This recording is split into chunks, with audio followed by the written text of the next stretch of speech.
Ladies and gentlemen, thank you for coming this evening. A warm welcome to you for our inaugural Arthur Forum event. We hope that you enjoy it. We have here today our main guest, which is His Holiness Bhakti Charu Swami.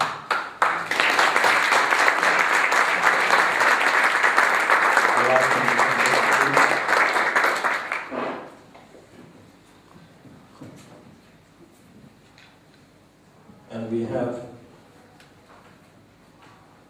Suri, as we call it, who will be interviewing and having a dialogue with Maharaj. Suri, you want to come?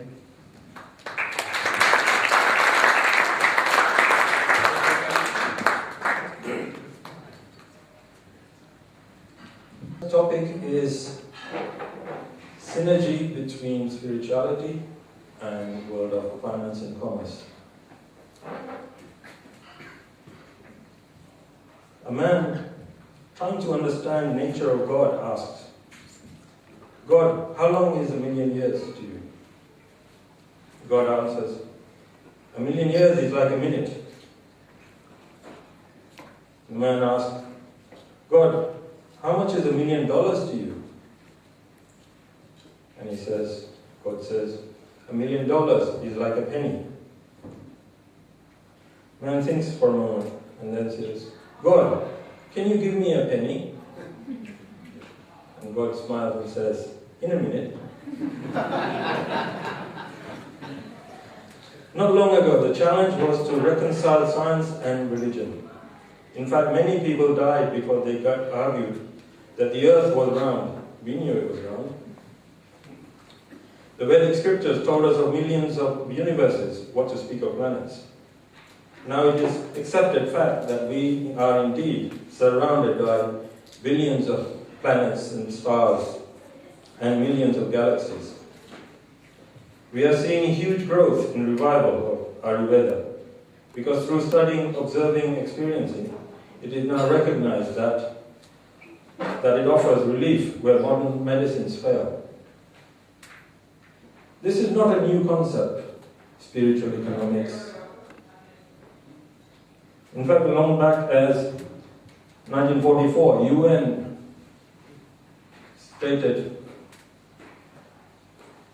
and understood that many of its functions in the concepts of material and spiritual growth. Not so long ago, Kofi Annan, the Secretary of UN, stated, the policies in the social sector must be understood within the context of spiritual well-being. Even Pope, only a few years ago, took great umbrage at the deceitful ways of capitalism. This is a proper role for a spiritual authority, to give guidance to the society. Actually, it isn't capitalism per se that is a problem, but the increasing influence of tamaguna that turns capitalism into a system that propagates greed. And communism also fails to function due to greed. That doesn't allow filtration down to the wider society, concentrating the power and benefits at the top. Spiritual economics and development of human consciousness is explained and debated using concepts from Vedic worldview. As such, it offers perspective that is entirely absent from all other economic analysis. At an entrance of a Hindu temple was sitting a beggar with one arm stretched out, asking for alms. I thank you for indulging me in my long-windedness, but this brings me to Arthur Forum. Arthur Forum is an online community dedicated to connecting entrepreneurs, professionals, business leaders, and bringing to them relevance of ancient wisdom and literature in modern business. Arthur Forum is independent, not-for-profit initiative. Our aim is to conduct forums for discussion. Like today's, we look forward to your feedback. You haven't come here to listen to me go on. But let me say a few words about our main guest.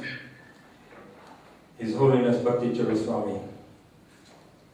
He left India in 1970 to study in Germany.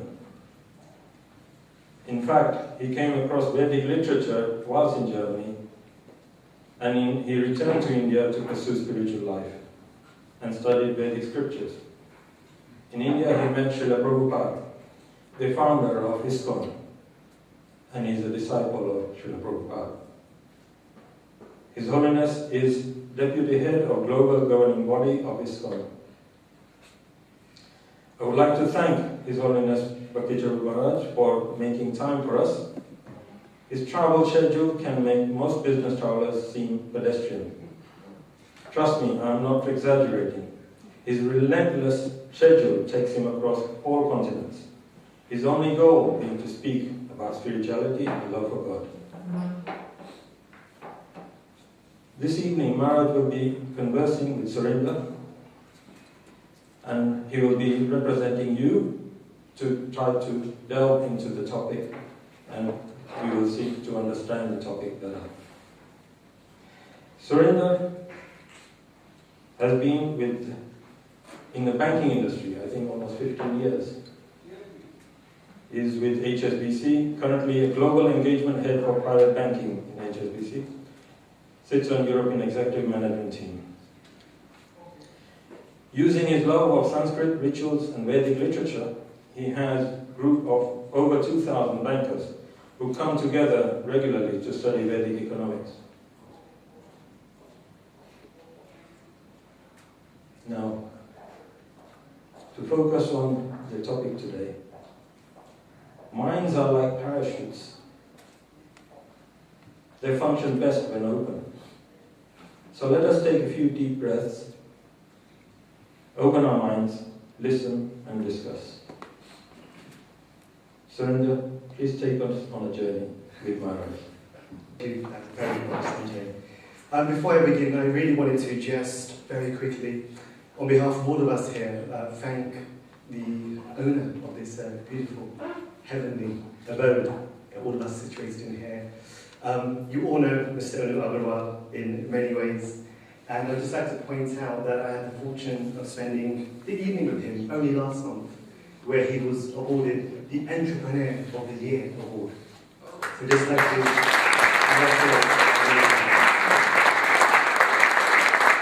for many people in banking, finance and commerce, especially those who have had the opportunity to be somewhat witnessing Anil's progress over the past 15, 20, 30 years. He really is a beacon of example of today's topic. And especially for myself, in my humble beginnings and even where I am now, I want to thank you for being such an illustrious example for so many of us in this country when it comes to matters of spirituality and commerce. So thank you, Anil here.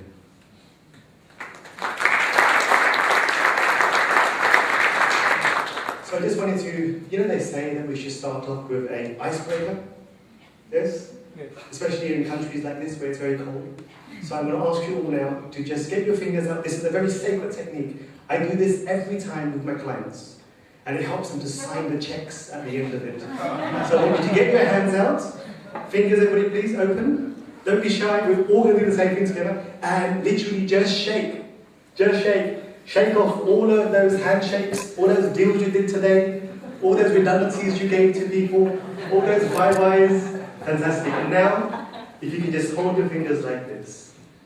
So the forefinger in our culture represents the defense system, the ego. We're going to just subdue this for one moment, and all together, please join in with me.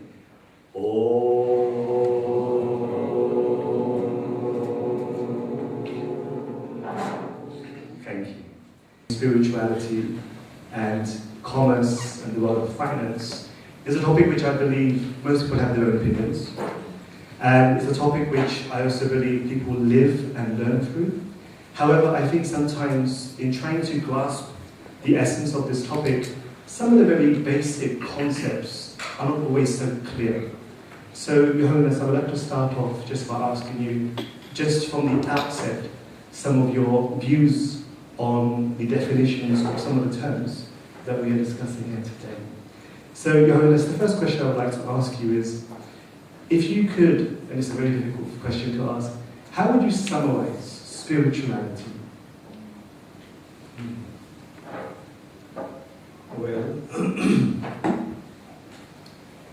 although we are living in a world of matter, and matter by nature is inert, but still we see that some material bodies are not inert but conscious.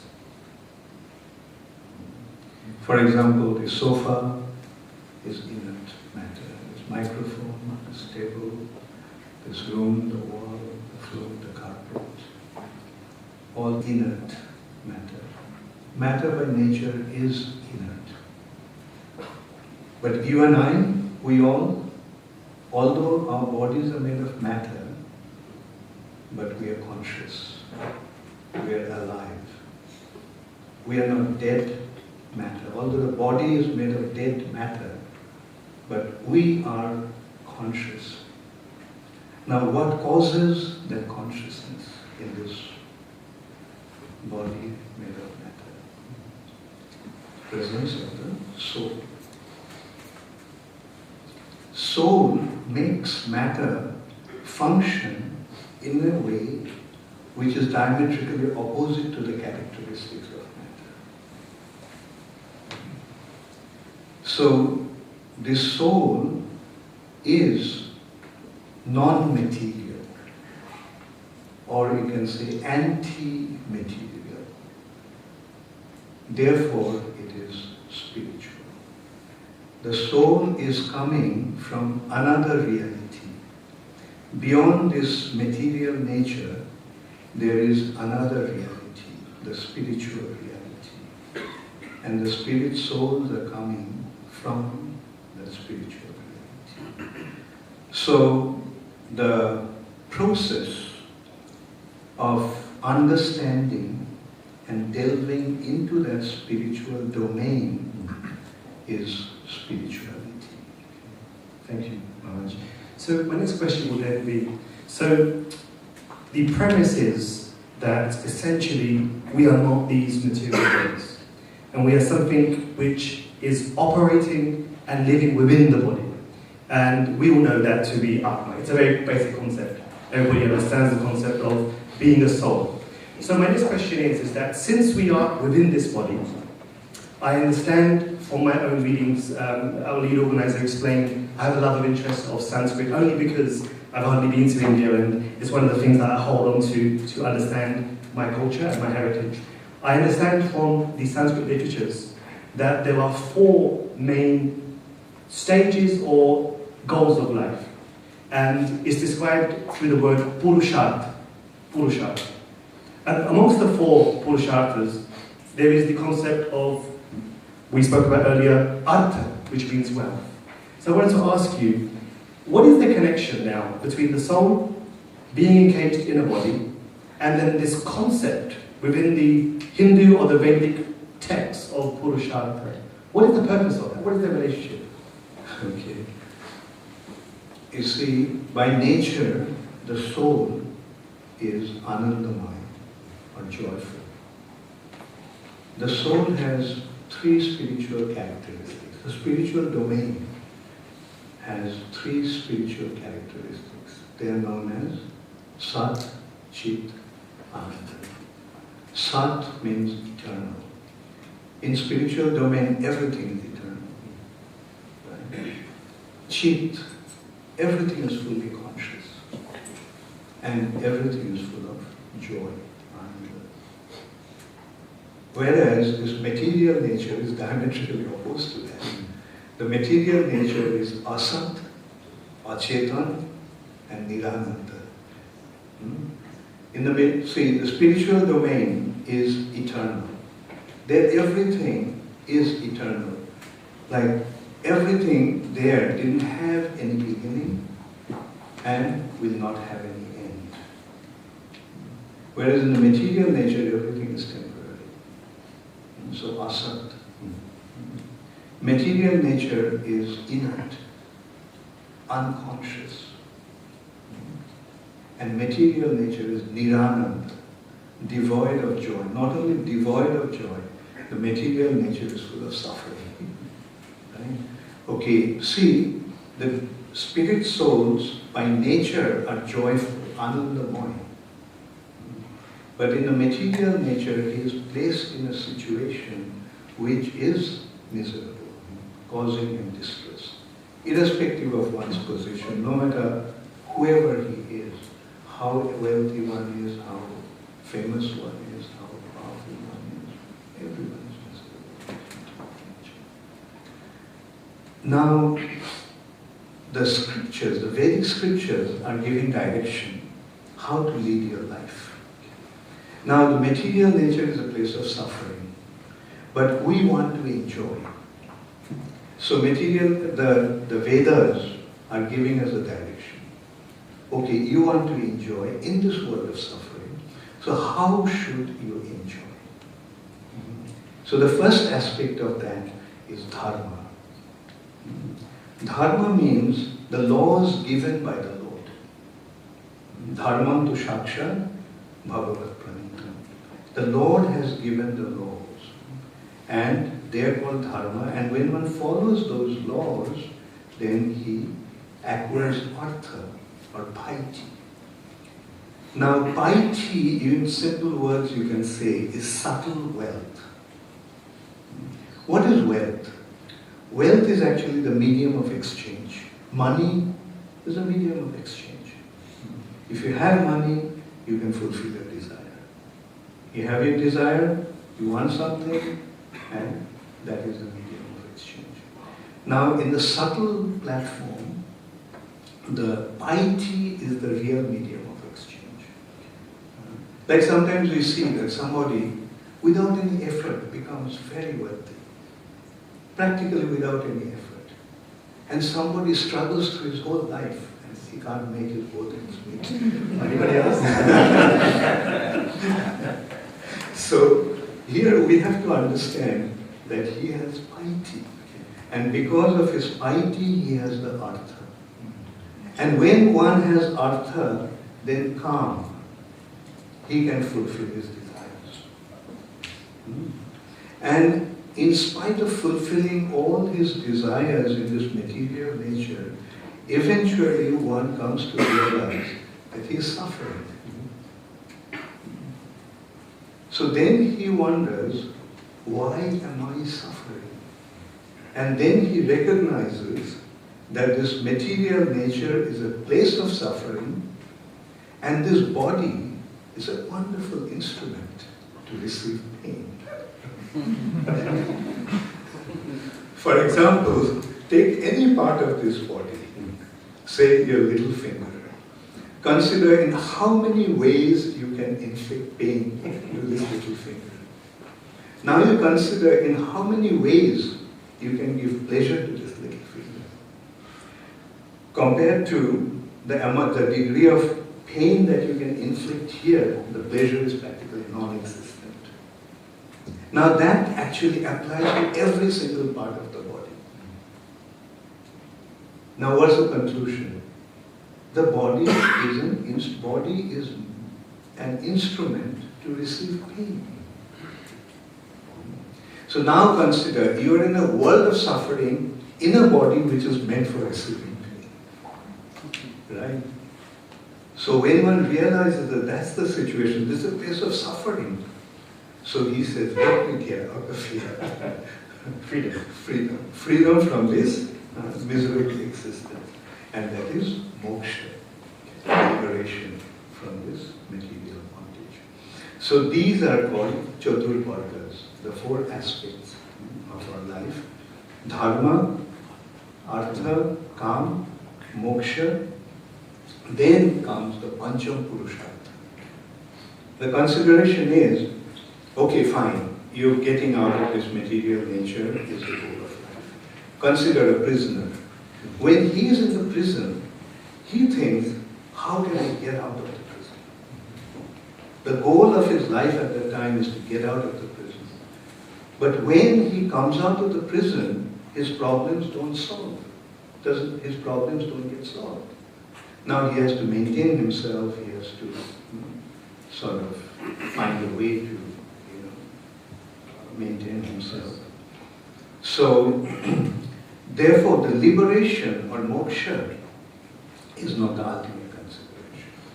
Beyond this Chaturvarga, there's 4 aspects, there's a Pancham Purushartha, the ultimate goal. And that ultimate goal is to surrender to the Lord. Okay, I'll explain why. Why surrender to the Lord? Because that surrender to the Lord is going to solve all our problems. Say, we are a prisoner in a prison. Why he is in prison? Because he committed a crime. What is the crime? He broke the laws given by the king.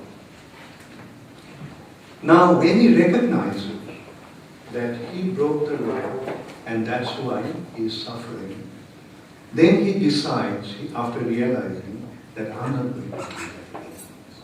So he appeals to the king. And the king then says, okay, free him. And then, if he completely surrenders unto the king, and the king, if the king happens to be his own father, then what happens to him? He is invited to the king's palace and live there as his son. So similarly, this material nature, if it is considered to be like a prison house, whose prison is it?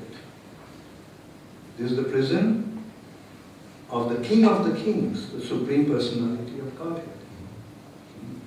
So our crime is to disregard him, deny him, and revolt against him. Now when we recognize that mistake and surrender unto him, and now that king happens to be our Father, God the Father. We are his children.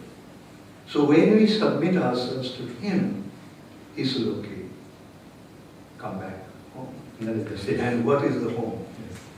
The abode of the Supreme Personality. Thank you so much. Thank you.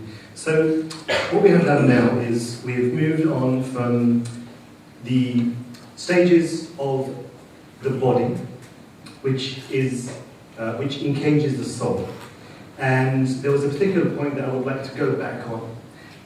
Of course, all of us here are focused on the second of the 5, which is Artha. And the point that I would like to just spend a bit more time focusing upon is the relationship between, when I put my hand up, some people work really hard and they still don't get anything. And some people just turn up for work late, leave, big bonus, everything just turned out very well. A few of those are here as well, I can admit, especially on my friends in the way I'd say. So I wanted to focus on the connection between piety and the acquisition of wealth. And there was one point that I would like you to speak on. There's a very interesting passage that I've come across during my own studies in one of the Vedas called the Atharva Veda. It basically says, Shatahastam Samahara. It says that one should earn wealth with hundreds of hands, but one should give wealth with sahasrahasta, with thousands of hands. So earn wealth with hundreds of hands, and give wealth with thousands of hands. The piety that's accumulated from that, how does that connect to the acquisition of wealth? And this notion of charity seems to now take precedence, which helps you gain piety and helps you to gain wealth. So could you please speak a little bit on the notion of piety? Because I think that's something that all of us here want to try to increase our piety account a little bit. Yeah, good. So in that respect, it is considered that piety is the subtle wealth. And when you have that, you have the opportunity to enjoy or opportunity to fulfill your desires. But while you're fulfilling your desires, you are paying with your piety. So, therefore, you have to be careful that your situation is sustainable. Right? Don't just keep spending and then become bankrupt one day and then it's all gone. Therefore, the consideration is that while you are spending, you keep on earning as well. Right? And that's why, while you're earning with 100 hands, make it a point to give out with 1,000 hands. Because the more you give, the more you get. Piety is something that the more you give, or you can say the spiritual thing is like that. The more you give, the more you get. Like knowledge. By giving, you do not lose. But by giving, you gain. Similarly, the piety means the right action. If you spend in the right way, then we instead of exhausting your wealth, you'll be acquiring wealth. So that is the safest situation. And in that respect, I can also want to point out one thing. That, you see, in 1944, in India, there was a massive famine. Massive famine. Many, many people died. But there was not a single case of stealing or robbing. Not, people died, but they wouldn't steal. You know why? Because they knew that if they did something wrong, then they have to pay for that. So that's why, you see, they did not focus their existence only based on their present life. The understanding was very clear that I was here before, I am here now, and I'll continue to be here. I will be. Therefore, let me not act in such a way that my future can be affected. And how it is affected, like for example, somebody steals. Stealing, what does steal mean? Taking something without paying the price. Or taking something without the approval of the owner. So I am taking something without paying the price, thinking that, okay, I gained. But in reality, what is happening? There are higher authorities, they're keeping the record. And they're seeing, okay, you took something without paying 10 pounds. Now you have to pay fine of 1,000 pounds. Now tell me, when one is aware of that, who is going to steal? That's why when the proper understanding is there, the society becomes very ethical, very honest, and very moral. Thank you. Thank you so much. So, anybody here who would like to acquire more wealth than you have now? No, just me? Anybody else? Thank you. Anyone here with a charity or temple? Now we've learned the secret. The secret is the more you give, the more you receive. And in that respect, I can also point out that the responsibility of giving becomes broadened or widened higher you go. Higher you go, greater becomes your responsibility to give. Example, and say an ordinary entrepreneur, ordinary businessman. He gives. How does he give? He gives in the form of salary to his employees. He gives tax to the government. And he gives in charity for the welfare of the society. Everybody is expected, those who are earning, they are expected to give in these three forms, in three ways. But when it comes to the king, you know what is the responsibility of the king's way of giving? King collects tax, just as sun makes water to evaporate. For 8 months, the sun makes the water to evaporate. That forms the cloud. And then it comes down in the form of rain. Now what is left for the sun? Does the sun get anything? No. Sun doesn't need it. Whatever he does is for the benefit of the society. So that is the responsibility of the real leader. Okay. Thank you, Swamiji. So it's an interesting point because as you can all see now, we're going through a journey. We're starting from the spiritual platform, localizing it down to the material. In the material platform, we're now coming to a point in our conversation where we are talking about the method of receiving as you give. Now there's a very important episode, Marge, which I would like you to elaborate on. And that is, let's now talk and turn our attention to the culture of wealth. Now, of course, all of us here, either we celebrate or we are aware of the story of Diwali. And every year, it is the largest and most popular festival celebrated by those of the Indian culture or those connected to.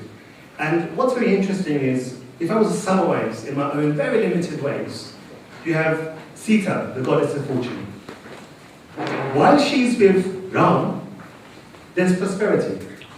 And then you have the tyrant Ravan, who steals the goddess of fortune, and unfortunately, we find that instead of prosperity, there is destruction. So from that episode, my personal take is that wealth and the custodians of wealth have to manage it in a cultural way, in a respectful way. So could you please elaborate on this point? With wealth, what is the cultural way that we should manage this? How do we respect it, and especially that of others?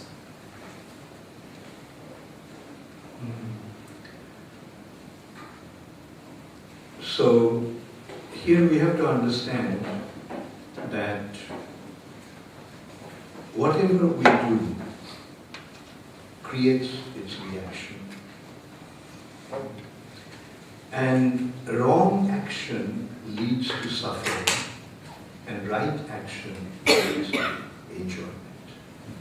Now, who wants to suffer? Everybody wants to enjoy. Therefore, it's very important that people understand what is the right way to do things. Like, as you gave the example of Ravana or, Sita.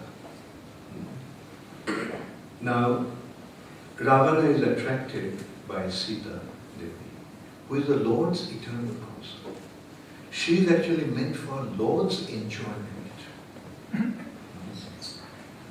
But what is actually meant for the Lord's enjoyment, if we take that for our enjoyment, that is the inappropriate act. Right? So here the consideration is, then what should be the attitude? What is our relationship with the Lord and His eternal consort? Our relationship is that He is the Father and she is the Mother. So it is not that we have to disregard wealth. We have to say we don't need it or we don't have anything to do with it. But we have to approach the wealth in the right way. Ravan couldn't steal Sita. Ravan stole Maya Sita, illusory Sita. That was not the real Sita.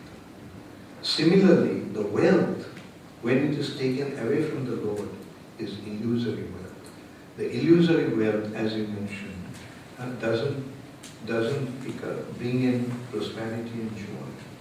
It leads to destruction and suffering. So that is the important thing to understand, that how wealth should be utilized. It should be utilized with the proper understanding that my Father is giving me all these facilities for me to enjoy. With the understanding that I'm getting all these from the Father. It's all coming from the Father. If we do it in that understanding, then everything will be perfect. Krishna is not telling that you don't enjoy. Krishna is saying enjoy in the right way. Don't try to enjoy in the wrong way, because trying to enjoy in a wrong way will lead to suffering. For example, somebody thinks that if I get a lot of money, I will enjoy. But he gets the money by robbing a bank. Now, as a result of that, does he enjoy that money? Rather, he ends up in a prison suffering. Right? So that is the actual reality. Like, if we do not know how to approach, how to make the proper approach to certain action, inappropriate action will lead to suffering. Thank you.